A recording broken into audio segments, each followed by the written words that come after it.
clearing. The day before, we'd run into them close to an a charcoal kiln. So they were already on edge. They were displaying in the bushes and we didn't push the contact, we backed off. And the next day we were watching them from 150 metres away.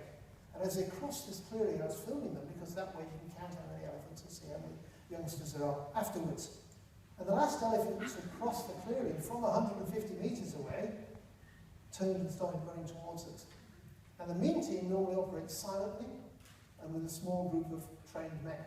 But some local people, because we were in the forest reserve, had sort of come to watch. And they were shouting, saying, "Yeah, the elephants are over there!" And helpful things like that. And I think something about that, the elephants were already on edge because of the clash with the charcoal gang. They heard the shouting, they looked, they saw people all over the place and making a noise. And I think this female, who we called Carly, at first we thought it was a male, it was a bull elephant charging, but, and I just said I don't use cattle terms, forgive me. It's a male elephant, adult male charging, and I must admit, at that moment I wasn't looking to see what sex it was. We backed off, because usually a charge, if you back off, they say, fine, okay, just back off, give us a bit more space, but she wasn't interested in that. So we basically ran for cover. You get out of sight, and you can perhaps avoid the wrath of the angry elephant. And I was running, looking over my shoulder, and I could see that she was gaining on me, and I didn't want to be clobbered from behind, so I turned round and continued running, but backwards, rumbling. Can't we just talk it through? But she was past talking. And she was getting closer, and closer, and closer. At which point, and I happened to have the camera in my hand, I thought I'd filmed a lot more of it, but in fact it was only the last few seconds. This is what it looks like in real time.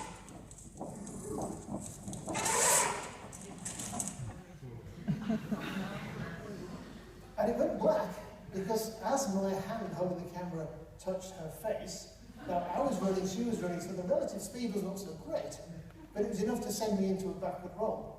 But I remember from that touch, my knuckles touched her tusk, which was hard and cold, and the soft skin of her upper lip, which was soft and pliable, as I went over backwards. That was a sensory image, I wasn't thinking that at the time.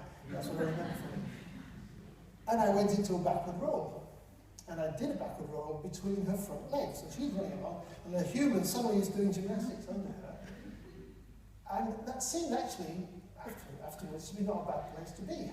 Because under the elephant, she's less likely to be able to reach me with the trunk or stab me with the tusks or whatever she had in mind. I don't know what she had in mind. I don't even know if she knew what she had in mind. She was just angry, and the humans were there, and she ran, and I happened to be the slowest human in the group. It's like the old joke, you don't have to be the fastest, just not the slowest. The second slowest, you're fine. So I ran with the elephant. What else do I remember? I remember, as I did the backward roll, my feet hit her chest. So I got this image of my sandals hitting her chest. And then I'm on my hands and knees under the elephant, curled up, and she's booting me. And I'm trying not to be under the elephant's foot, because I knew, being a zoologist, elephants are very heavy.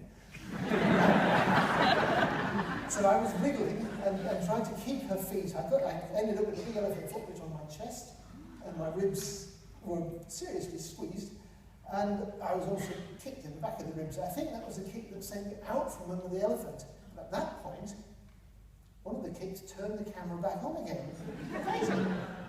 So the first frame of this camera that was turned on again by the elephant is of me curled up under the elephant, the nice blue sky above, and then her tail holds into view above, and the camera flies through the air,